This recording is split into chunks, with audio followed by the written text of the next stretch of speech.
बिस्मिल्लाहिर्रहमानिर्रहीम। अस्सलाम वालेकुम डियर स्टूडेंट्स। आज हमने class 10th chemistry chapter number 13 start करना है, जिसका टाइटल है बायोकेमिस्ट्री। तो this is the chapter number 13 and title of this chapter is biochemistry.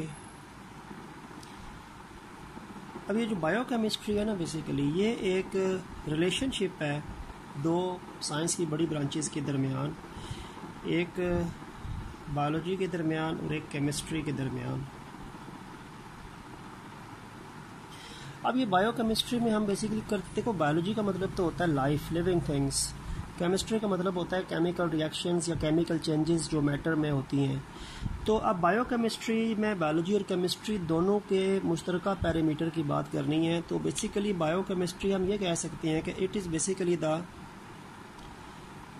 Study of chemical compounds plus chemical reactions taking place in living things। यानी ये एक study है, biochemistry एक स्टडी है उन केमिकल कंपाउंड्स के मुतालिक और उन केमिकल रिएक्शंस के मुतालिक जो लिविंग बॉडीज़ में चलते रहते हैं। तो लिविंग थिंग्स बायोलॉजी हो गया और केमिकल रिएक्शन या केमिकल कंपाउंड्स केमिस्ट्री होगा। तो लिविंग बॉडीज़ में पाए जाने वाले केमिकल कंपाउंड्स, मॉलिक्यूल्स और उनसे चलने वाले जो केमिकल रिएक्शंस होते हैं, उनकी स्टडी जो होती है वो बायोकेमिस्ट्री कहलाती है। ठीक हो गया। तो अब इस चैप्टर में हमने कौन कौन से केमिकल कंपाउंड्स या बायोलॉजिकल कंपाउंड्स की डिस्कशन करनी है। तो पहली बात तो मैं आपको ये बताता हूँ ना कि ऐसे कंपाउंड्स या ऐसे मॉलिक्यूल्स जो लिविंग बॉडी में पाए जाते हैं उनको हम कहते हैं बायोमॉलिक्यूल्स। बायोमॉलिक्यूल्स, बायो में लाइफ और मॉलिक्यूल्स वही जो एटम्स के ग्रुप्स को हम बोलते हैं। तो बायोमॉलिक्यूल्स ये वो मॉलिक्यूल्स होते हैं, यानी हम ये कह सकते हैं they are the molecules which are present in living things। वो मॉलिक्यूल जो लिविंग थिंग्स में होंगे वो बायोलॉजिकल मॉलिक्यूल्स कहलाएंगे। ठीक है, बायोलॉजिकल कंपाउंड्स भी कह सकते हैं, बायोलॉजिकल मॉलिक्यूल्स भी कह सकते हैं। ठीक हो गया। और वो बायोलॉजिकल मॉलिक्यूल्स कौन से हैं जो बायोकेमिस्ट्री में स्टडी में आते हैं? देखें, उसमें बेतहाशा कंपाउंड्स हैं, जैसे कि कार्बोहाइड्रेट्स, ये बायोलॉजिकल मॉलिक्यूल्स हैं, इनकी बात करेंगे हम इस चैप्टर में। प्रोटीन्स बायोलॉजिकल मॉलिक्यूल्स हैं, इनकी बात हमने करनी है इस चैप्टर के अंदर। ठीक हो गया। इसके अलावा लिपिड्स, चिकनाई वाली चीज़ें, इनकी हमने बात करनी है इस चैप्टर में। इस चैप्टर में हमने वाइटामिन्स की बात करनी है। ठीक है, इस चैप्टर में हमने न्यूक्लिक एसिड्स की बात करनी है। न्यूक्लिक एसिड्स जिसमें एक कॉमन डीएनए और एक आरएनए। तो ये आपके पास तकरीबन 6 बड़े बायोलॉजिकल मॉलिक्यूल्स हैं जो लिविंग बॉडीज़ में पाए जाते हैं, इसीलिए इनको बायोलॉजिकल मॉलिक्यूल्स या बायोमॉलिक्यूल्स कहते हैं। Carbohydrates, proteins, lipids, vitamins, nucleic acids and nucleic acids में फिर डीएनए, आरएनए की टाइप्स हैं। ये न्यूक्लिक एसिड्स की टाइप्स हैं। तो ये बायोलॉजिकल मॉलिक्यूल्स या बायोलॉजिकल कंपाउंड्स हैं जो लिविंग बॉडीज़ में होते हैं, और ये डिफरेंट केमिकल रिएक्शंस जो मेटाबॉलिक रिएक्शंस कहलाते हैं। लिविंग बॉडीज़ में जो केमिकल रिएक्शंस होते हैं उनको मेटाबॉलिक रिएक्शंस कहते हैं। तो डिफरेंट मेटाबॉलिक रिएक्शन में इस्तेमाल होते हैं और इनका कोई ना कोई रोल है। तो इस चैप्टर में हमने इन 5 के 5 कंपाउंड्स की स्ट्रक्चर की बात करेंगे, सोर्सेज की बात करेंगे, यूजेस की बात करेंगे। ठीक है। अब अगर हम आते हैं सबसे पहले इसके फर्स्ट ग्रुप पे आ जाते हैं, जो फर्स्ट बायोलॉजिकल मॉलिक्यूल हमने इस चैप्टर में स्टडी करना है, दैट इज कार्बोहाइड्रेट्स। कार्बोहाइड्रेट्स ये सबसे पहला बायोलॉजिकल कंपाउंड या बायोलॉजिकल मॉलिक्यूल है। कार्बोहाइड्रेट्स जो है ये 3 एलिमेंट्स से मिलके बनता है। इसमें इसकी कंपोजिशन में 3 एलिमेंट्स शामिल हैं, कार्बन, हाइड्रोजन एंड ऑक्सीजन। ठीक हो गया। और अक्सर जो रेशो होती है ना हाइड्रोजन और ऑक्सीजन में, वो H और O की जो रेशो होती है वो 2:1 होती है। कार्बन का नंबर तो कुछ भी होता है, लेकिन हाइड्रोजन और ऑक्सीजन की जो रेशो है ना, ये 2:1 होती है।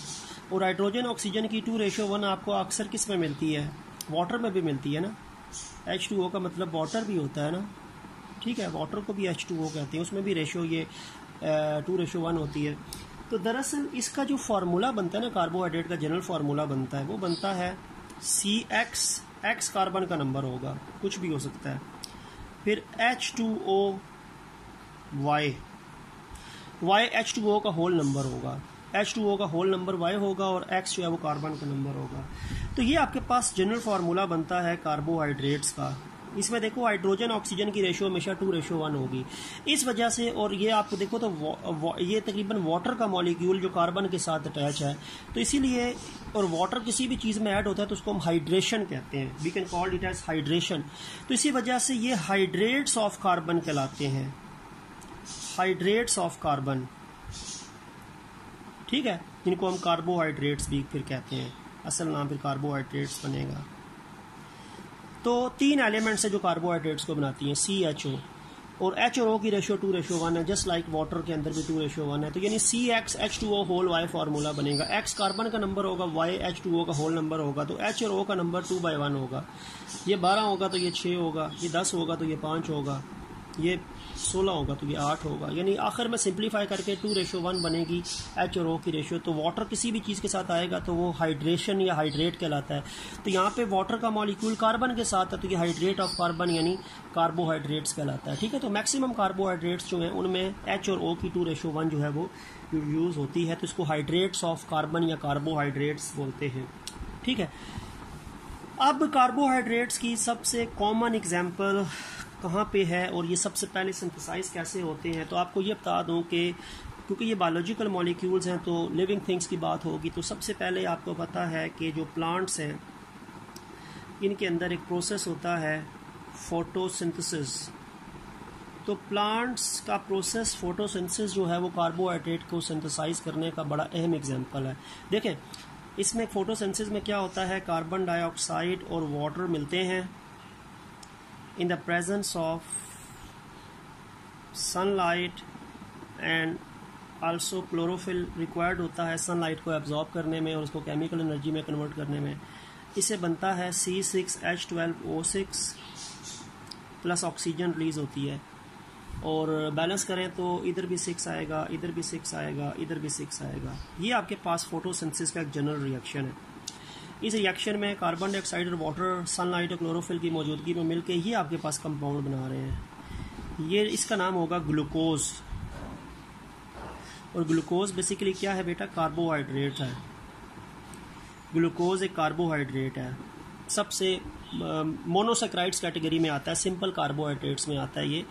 तो साथ ऑक्सीजन भी बनेगी लेकिन ये कंपाउंड बनेगा ग्लूकोज, और ग्लूकोज और कार्बोहाइड्रेट है। क्योंकि इसमें देखो ना रेशो, आप देखो तो CHO की रेशो जो है वो 6, 12, 6 है ना, और अगर सिंप्लीफाई करो तो 1:1 बनेगी। आखिर में देखो H और O की रेशो सिंप्लीफाई होकर 2:1 बन जाएगी ना। तो ये वही हाइड्रेट ऑफ कार्बन है, कार्बन के साथ हाइड्रेशन या वाटर के मॉलिक्यूल की एडिशन। तो सबसे कॉमन एग्जांपल कार्बोहाइड्रेट्स की ग्लूकोज है, जो प्लांट्स फोटोसिंथेसिस के नतीजे में बनाते हैं। 3 एलिमेंट्स से मिलकर बना है, और H और O की रेशो 2:1 आपके पास बनेगी, and this is known as glucose, and glucose is the common example of carbohydrates. तो सबसे सिंपल कार्बोहाइड्रेट जो प्लांट सिंथेसाइज करते हैं as a result of photosynthesis वो फिर ग्लूकोज होता है, ठीक है। अच्छा, ये जो ग्लूकोज प्लांट सिंथेसाइज करते हैं ना, ये फिर आगे मजीद और भी कार्बोहाइड्रेट्स में कन्वर्ट होता है। यही कन्वर्ट होता है स्टार्च में, यही कन्वर्ट होता है सेलुलोज में। तो ये भी कार्बोहाइड्रेट है जो प्लांट बनाते हैं फोटोसिंथेसिस के नतीजे में, और उसके बाद ये कन्वर्ट होता है ना, स्टार्च में कन्वर्ट होता है, सेलुलोज में कन्वर्ट होता है। इसी तरह ये कन्वर्ट होता है सुक्रोज में भी कन्वर्ट होता है, कन्वर्जन होती है। अब ये भी इसके जो फर्दर प्रोडक्ट्स बनते हैं ना कन्वर्जन के बाद, तो ये भी कार्बोहाइड्रेट्स हैं।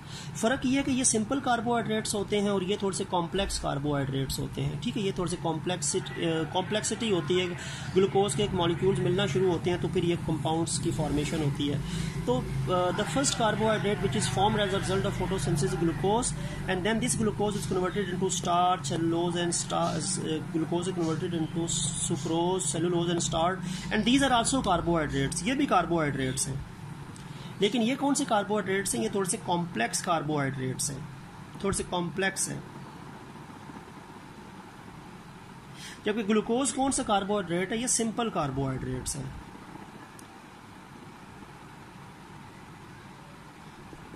यानी ये अभी हम पढ़ेंगे मोनोसेक्राइड कैटेगरी में आते हैं, और ये कुछ ओलिगोसेक्राइड्स में आते हैं, और ये पॉलीसेक्राइड्स में आते हैं। ठीक है, तो प्लांट्स बनाता ही फोटोसिंथेसिस के नतीजे में कार्बोहाइड्रेट है सिंपल बनाएगा, और वो फिर आगे कॉम्प्लेक्स कार्बोहाइड्रेट्स में उसकी कन्वर्जन जो है वो होती है। ठीक है, अच्छा, अब आपको बता दूं कि कार्बोहाइड्रेट की जनरल आप कह सकते हैं कि ये किस ऑर्गेनिक कंपाउंड्स हैं, किस ग्रुप से बिलोंग करते हैं, और इसमें कैसे सिचुएशन आगे बनेगी। तो जो कार्बोहाइड्रेट्स हैं, अगर हम फर्दर डिटेल पे आते हैं तो बेसिकली ये कहलाते हैं पॉलीहाइड्रोक्सी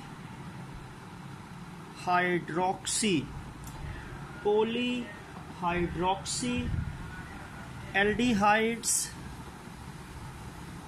या पॉलीहाइड्रोक्सी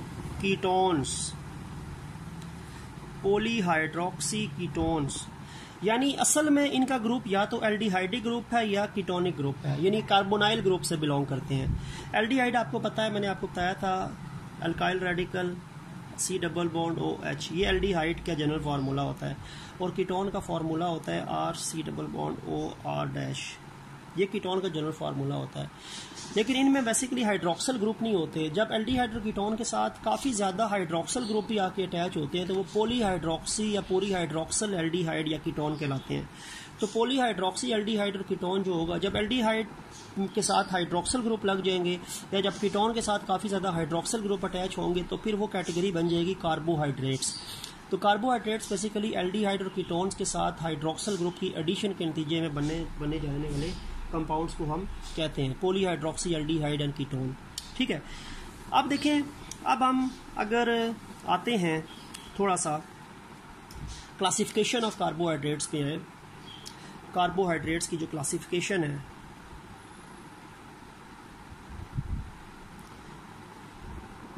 कार्बोहाइड्रेट्स की अगर हम क्लासिफिकेशन पे आते हैं तो उसको हम 3 ग्रुप्स में डिवाइड करते हैं। मोनोसैक्राइड्स, ओलिगोसैक्राइड्स और पॉलीसैक्राइड्स।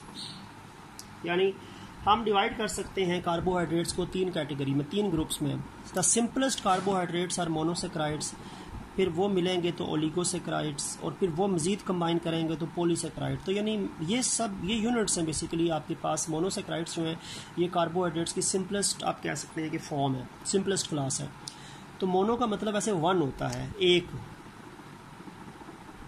मोनो का मतलब होता है 1।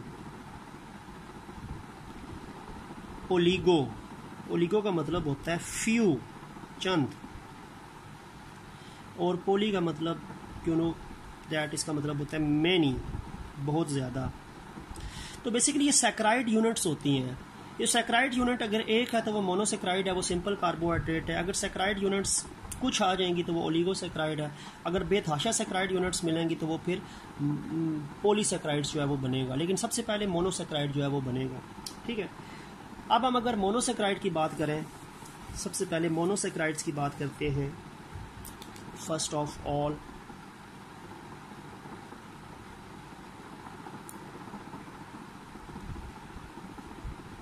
तो these are the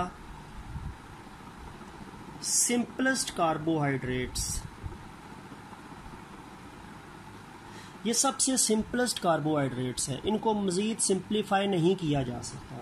ठीक है, जब ये सिंपलेस्ट है तो they can not be hydrolysed,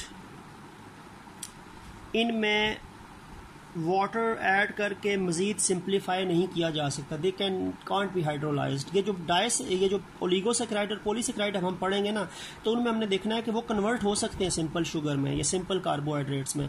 लेकिन ये ऑलरेडी सिंपलेस्ट है तो इनको हाइड्रोलाइज नहीं किया जा सकता, इनको मज़ीद सिंप्लीफाई नहीं किया जा सकता। ये भी थोड़ा सा मैं करैक्टर बता रहा हूँ आपको मोनोसैक्राइड के।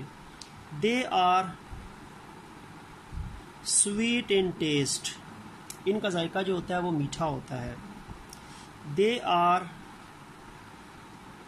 सॉल्युबल इन वाटर, पानी में क्या होते हैं ये, सॉल्युबल होते हैं, ठीक हो गया। और they are mostly white crystalline solids, ये वाइट क्रिस्टलाइन सॉलिड फॉर्म में होते हैं और वाइट और क्रिस्टलाइन फॉर्म में होते हैं, ठीक, क्रिस्टलाइन सॉलिड्स में आते हैं, एमॉर्फस में नहीं आते। और फिर ये हो सकता है कि they are reducing in nature,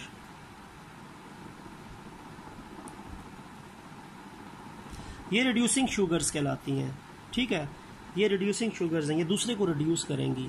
जैसे रिड्यूसिंग एजेंट्स होता है ना, वही काम है कि they are reducing sugars, they reduces others. जब रिएक्शन होता है तो ये दूसरे को रिड्यूस करेंगी और खुद ये हाइड्रोलाइज होंगी। तो ये आपके पास कुछ करेक्टरिस्टिक्स हैं, दीज आर द करेक्टरिस्टिक्स या फिजिकल प्रॉपर्टीज ऑफ मोनोसेक्राइड्स, ये उसकी मोनोसेक्राइड की फिजिकल करेक्टरिस्टिक्स है, ठीक है। अब अगर हम आते हैं इस पे कि ये जो आपके पास मोनोसेक्राइड्स हैं, इनका जनरल फार्मूला क्या होता है। मोनोसेक्राइड्स का जनरल फार्मूला होता है बेटा CH2O whole N, CH2O whole N, ये जनरल फार्मूला है। और इसमें जो N है ना, N ये 3, 4, 5, 6 तक जनरली होता है। N कार्बन का नंबर है, ये 3, 4, 5, 6 से होगा। अब अगर मैं करता हूँ कि 3 से शुरू कर रहा हूँ ना, तो अगर लेट्स सपोज मैं लिखता हूँ CH2O होल थ्राइस कर दूँ, पहला सबसे सिंपल मेंबर 3 वाला बनेगा ना, तो ये C3H6O3 बन जाएगा, यही बनेगा ना, 3 मल्टीप्लाई हो जाएगा तो ये बनेगा। तो ये इसका सबसे सिंपलेस्ट मेंबर है मोनोसेक्राइड का। अगर मैं लिखता हूँ इसको 4 वाला मेंबर लिखूँ, N को अगर मैं 4 कर दूं तो बेटा बन जाएगा C4H8O4, ये बन जाएगा, ठीक है। अगर 5 वाला होगा तो क्या बनेगा, C5H10O5, ये बन जाएगा। अगर इस N को मैं 5 में कन्वर्ट करूं, ये N को मैं चेंज कर रहा हूं, N 3 भी हो सकता है, 4 भी हो सकता है, 5 भी हो सकता है, 6 भी हो सकता है। अगर C6 होगा ना तो C6H12O6 ये बनेगा। तो यानी आपके पास 4 कैटेगरीज बनेंगी मोनोसेक्राइड्स की according to their N number, C3H6O3, C4H8O4, C5H10O5, इसमें 5 हो जाएगा, इसमें 6 हो जाएगा कार्बन का number as a whole, CH2O whole का नंबर। अब जो C3H6O3 है ना, इसका नाम होता है ट्रायोज, इस मोनोसेक्राइड को ट्रायोज बोलेंगे, ट्राई 3 है। 4 वाले को हम बोलेंगे टेट्रोज, टेट्रोज टेट्रा से निकला है। 5 वाले को हम बोलेंगे बेटा पेंटोज, पेंटोज। और 6 वाले को हम बोलेंगे हेक्सोज, हेक्सा से निकला है। तो यानी मोनोसेक्राइड्स के आगे फिर 4 कैटेगरीज बनेंगी, triose, tetrose, pentose, hexose, because N 3, 4, 5, 6 4 digits पे मुश्तमिल जो है क्लासिफिकेशन है। अब इनमें से जो सबसे मशहूर मोनोसेक्राइड्स है ना, सबसे मशहूर मोनोसेक्राइड वो हेक्सोजेज है, सबसे इंपॉर्टेंट जो है वो भी हेक्सोजेज है। यानी हेक्सोजेज जो है ना, ये सबसे मशहूर मोनोसेक्राइड्स हैं, सबसे इंपॉर्टेंट। इनका फार्मूला C6H12O6 बनेगा, ठीक है। और हेक्सोजेज में जो बहुत कॉमन, अभी देखो आपको ये ग्लूकोज का नाम नज़र आ, ग्लूकोज का स्ट्रक्चर नज़र आ रहा है, क्या मॉलिक्यूलर फार्मूला नज़र आ रहा है C6H12O6। अब ये इसमें 2 एग्जांपल्स हैं हेक्सोज में, 2 कॉमन एग्जांपल अगर हम देखें तो वैसे तो काफ़ी हैं, लेकिन एक ग्लूकोज है, ग्लूकोज भी हेक्सोज में आता है, वो भी यही कैटेगरी है। फ्रक्टोज, फ्रक्टोज जो है वो भी हेक्सोज में आता है, वो भी यही कैटेगरी है, वो आपके पास जो है वो बनेगी, ठीक है। इसी तरह गैलेक्टोज, गैलेक्टोज वो भी हेक्सोज में आता है। मैनोज वो भी इसी कैटेगरी में आता है। तो ग्लूकोज भी हेक्सोज है, यही मॉलिक्यूलर फार्मूला है। फ्रक्टोज भी हेक्सोज है, यही मॉलिक्यूलर फार्मूला है। गैलेक्टोज भी हेक्सोज है, मॉलिक्यूलर फार्मूला यही है। और मैनोज भी हेक्सोज है, मॉलिक्यूलर फार्मूला यही है। तो यानी ये चारों कंपाउंड मोनोसेक्राइड्स में हेक्सोज कैटेगरी में आते हैं and all of them have same molecular formula C6H12O6। अब इसमें दो कंपाउंड, दो हेक्सोजेस को आपकी बुक में थोड़ा सा डिटेल से बताया हुआ है। एक हेक्सोज है जिसको ग्लूकोज, ठीक है, और एक है जो फ्रक्टोज। इन दो की फिर बात हुई है। दोनों हेक्सोजेस है ना, अगर दोनों हेक्सोजेस हैं तो automatically you know that both of them has formula C6H12O6। इसका भी यही है, इसका भी यही होगा, ऊपर मैंने लिख के बताया भी है आपको अभी। दोनों हेक्सोजेस है। फर्क क्या है, जो ग्लूकोज है ना वो एल्डिहाइडिक ग्रुप उसमें होता है, ये पॉलीहाइड्रोक्सी एल्डिहाइड में आता है और ये पॉलीहाइड्रोक्सी कीटोन में आता है। इसमें कीटोन ग्रुप है, इसमें एल्डिहाइड ग्रुप है। हाइड्रोक्सल ग्रुप है वही पॉलीहाइड्रोक्सी, लेकिन इसमें पॉली का मतलब मैनी है, तो अब इसमें मैनी कितने होते हैं, 5 होते हैं, 5 हाइड्रोक्सल आइन होते हैं। तो ये जो है ना आपके पास टोटल जो ग्लूकोज है ये कहलाता है, ये बेसिकली किस ग्रुप से बिलोंग करता है, इसको मैं कहता हूँ पॉलीहाइड्रोक्सी एल्डिहाइड। ये पॉलीहाइड्रोक्सी एल्डिहाइड, इसमें एल्डिहाइडिक ग्रुप है। और फ्रक्टोज जो है ना है ये भी हेक्सोज, लेकिन ये होता है पॉलीहाइड्रोक्सी कीटोन। इसमें कीटोनिक ग्रुप है, इसमें एल्डिहाइड ग्रुप है, दोनों पॉलीहाइड्रोक्सी। और अब ये पॉली का मतलब ऐसे मैनी है ना, तब अब इसमें कितने हाइड्रोक्सल आइन होते हैं ग्लूकोज में, तो ग्लूकोज में 5 हाइड्रोक्सल आइन होते हैं। तो इसको हम पेंटाहाइड्रोक्सी भी कह सकते हैं, ग्लूकोज को पेंटाहाइड्रोक्सी एल्डिहाइड। और ये जो फ्रक्टोज होता है ना इसमें भी आपके पास 5 हाइड्रोक्सल, पॉली तो है ना, मैनी है, लेकिन मैनी कितने, 5 है, तो इसमें भी 5 हाइड्रोक्सल ग्रुप होते हैं। तो इसको भी हम पेंटाहाइड्रोक्सी कीटोन कहते हैं।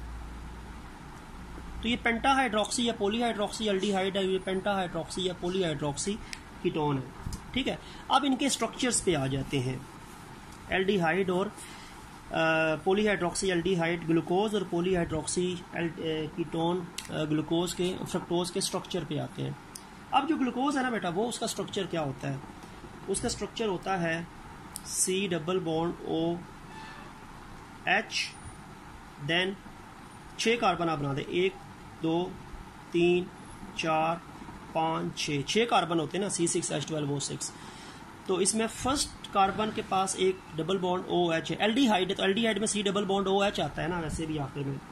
इसके बाद OH, H, यहाँ पे OH इधर, H इधर, यहाँ पे H इधर, OH इधर, H इधर, OH इधर, और आखिर में CH2OH।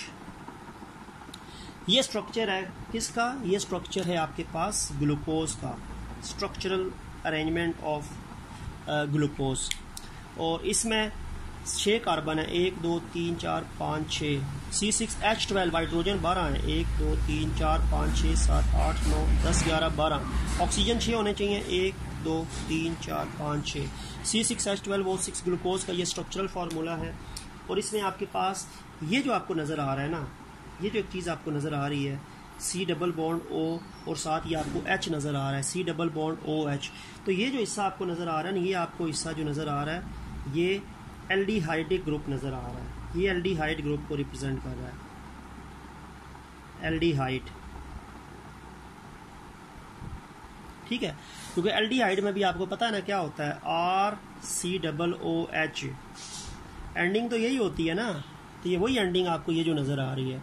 और ये R अल्काइल रेडिकल्स पर आते हैं, और अल्काइल रेडिकल्स में CH3 होता है ना, तो बात वही थी कि उसमें OH ने रिप्लेस किया हुआ है, ठीक है, CH3 या फिर CH2 जो होते हैं दरमियान में, तो उसमें वो हाइड्रोजन, एक हाइड्रोजन निकल के उसको हाइड्रोक्सल ने रिप्लेस किया है, तो वो पॉलीहाइड्रोक्सी या पेंटाहाइड्रोक्सी एल्डिहाइड बन जाएगा। ये पेंटाहाइड्रोक्सी एल्डिहाइड या पॉलीहाइड्रोक्सी एल्डिहाइड है, क्योंकि इसमें आखिर में C डबल बॉन्ड OH है, और जो पीछे कार्बन्स थे उनमें H के बजाय OH आ गए हैं, ठीक है, तो वो पेंटा या पॉलीहाइड्रोक्सी एल्डिहाइड कहलाएगा। तो इसका ये हिस्सा जो है ना ये एल्डिहाइड ग्रुप कहलाता है। अब आते हैं फ्रक्टोज पे। फ्रक्टोज जो है वो कीटोनिक ग्रुप है। तो कार्बन पहले बनाते हैं, 1 2 3 4 5 6। इसमें ये ketonic group C double bond O, इसके ऊपर भी अल्काइल रेडिकल होता है, तो वो CH2OH पेंटाहाइड्रोक्सी हो गया। ये कीटोनिक ग्रुप का स्टेम है, ये 3rd कार्बन है, ठीक है। उसके बाद ये 4th कार्बन है, फिर 5th कार्बन है, और ये आखिर में 6th कार्बन हो गई। यानी ये इसमें क्योंकि अल्काइल रेडिकल शुरू में भी होता है आखिर में भी होता है, तो ये वो इसके बाद भी H नहीं होता, इसके बाद ये अल्काइल रेडिकल है जिसको OH ने, जिसके एक आधा हाइड्रोजन को OH ने रिप्लेस किया हुआ है। तो इसमें ये जो हिस्सा आपको नज़र आ रहा है ना, ये एरिया जो है ये कीटोनिक ग्रुप है, इसको आप ये कह सकते हैं। ये वाला हिस्सा जो है ना, C डबल बॉन्ड O के बाद अगर H होता है तो वो एल्डिहाइड है। C डबल बॉन्ड O के बाद अल्काइल रेडिकल जिसको हाइड्रोक्सी ने रिप्लेस किया हुआ है, तो ये इसके बाद देखो एक अल्काइल रेडिकल ग्रुप है, ठीक है, जो हाइड्रोक्सी के रिप्लेसमेंट के साथ इस टाइम CH2OH नज़र आ रहा है। तो ये जो हिस्सा है ना, ये बेसिकली क्या है, ये कीटोन ग्रुप है, ये कीटोन ग्रुप है। C double bond OH aldehyde group होता है, C डबल बॉन्ड OH के बाद दोबारा अल्काइल रेडिकल होता है, क्योंकि इसमें एक अल्काइल रेडिकल ये है। इसका पहला अल्काइल रेडिकल ये था जो पहला मेंबर था, बाकी तो ये दरमियान में है ना, और आखिर में C डबल बॉन्ड OH है। इसका फर्स्ट R जो था वो ये था, लेकिन वो बात है कि बाद में पहले मिथाइल होगा तो फिर वो इथाइल प्रोपाइल कुछ भी हो सकता है। तो एक अल्काइल रेडिकल ये है और एक आखिर में भी अल्काइल रेडिकल है, क्योंकि इनका जनरल फार्मूला होता है RC डबल बॉन्ड OR'। इसमें C डबल बॉन्ड O के बाद भी एक R होता है अल्काइल रेडिकल जो ऊपर शो हो रहा है, और इसमें C डबल बॉन्ड O के बाद H होता है जो ये आपको शो हो रहा है।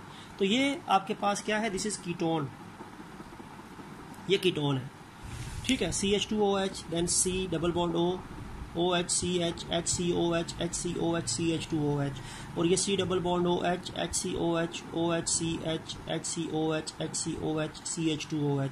दोनों का मॉलिक्यूलर फार्मूला सेम है, C6H12O6, ठीक है, लेकिन मॉलिक्यूलर फार्मूला डिफरेंट है क्योंकि आइसोमर्स हैं एक दूसरे के। ये हेक्सोजेस और ये ग्लूकोज है, ये ग्लूकोज है, ये कीटोन है, कीटोन नहीं है बल्कि फ्रक्टोज है। कीटोन तो ग्रुप है ना, कंपाउंड का नाम फ्रक्टोज है, फ्रक्टोज है, और फ्रक्टोज जो है ये कीटोनिक ग्रुप में आता है।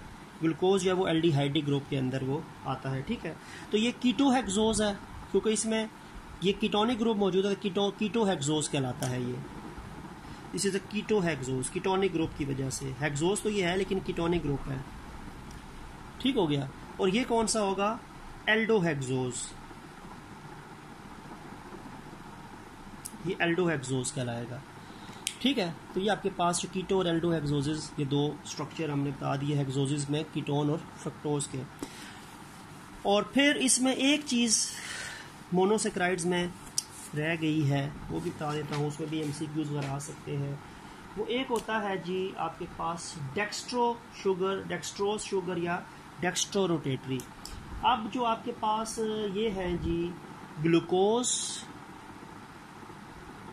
ठीक हो गया, और दूसरा जो है वो मैनोज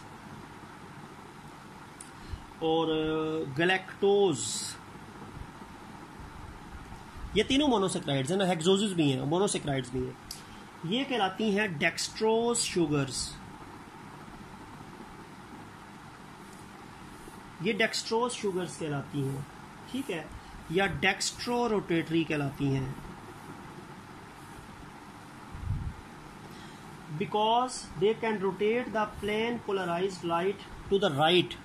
डेक्स्ट्रोरोटेटरी क्या होता है, डेक्स्ट्रोरोटेटरी ऐसे मोनोसेक्राइड्स मॉलिक्यूल्स होते हैं, हम ये कह सकते हैं कि monosaccharide molecules that can rotate the plane polarized light to right side clockwise। ये कंपाउंड्स ऐसे हैं जो कि एक प्लेन पोलराइज्ड लाइट जो होती है उसके प्लेन को राइट साइड पे रोटेट करते हैं, क्लॉकवाइज रोटेट करते हैं, उनको डेक्स्ट्रो रोटेटरी कहते हैं, डेक्स्ट्रो रोटेटरी। तो ग्लूकोज, मैनोज और गैलेक्टोज जो हैं ये प्लेन पोलराइज्ड लाइट के प्लेन को टूवर्ड्स राइट यानी क्लॉकवाइज रोटेट करवाते हैं, इसीलिए इनको डेक्स्ट्रो शुगर्स या डेक्स्ट्रो रोटेटरी कहते हैं। अगर लेफ्ट साइड वाला होता ना, जो प्लेन पोलराइज लाइट के प्लेन को लेफ्ट साइड या एंटी क्लॉकवाइज रोटेट कराते हैं, वो लीवो रोटेटरी कहलाता है। ठीक है, वो लेफ्ट साइड लीवो रोटेटरी होता है, वो एंटी क्लॉकवाइज होती हैं। लेकिन ये तीनों क्या हैं, ये तीनों प्लेन पोलराइज लाइट के जो प्लेन होता है उसको राइट साइड पे रोटेट करवाती हैं, तो इनको डेक्स्ट्रो रोटेटरी या डेक्स्ट्रोज शुगर्स कहते हैं। फ्रक्टोज इसमें शामिल नहीं है। फ्रक्टोज जो है वो दूसरे कैटेगरी में आता है। फ्रक्टोज जो है वो लीवो रोटेटरी है, वो प्लेन पोलराइज लाइट के प्लेन को लेफ्ट साइड या एंटी क्लॉकवाइज रोटेट करवाता है। लेकिन ये तीन जो है वो राइट साइड पे रोटेट करवाती हैं, इसी वजह से इनको लीवो डेक्स्ट्रो रोटेटरी या डेक्स्ट्रोज शुगर्स हम बोलते हैं। ठीक है, तो ये हमारा एक कॉम्प्रिहेंसिव लेक्चर था आज कार्बोहाइड्रेट्स और उसके बाद उसकी जो फर्स्ट ग्रुप मोनोसैकराइड्स पे। तो उम्मीद है कि आपको कॉन्सेप्ट क्लियर हो गया होगा। तो नेक्स्ट लेक्चर तक के लिए अल्लाह हाफिज़।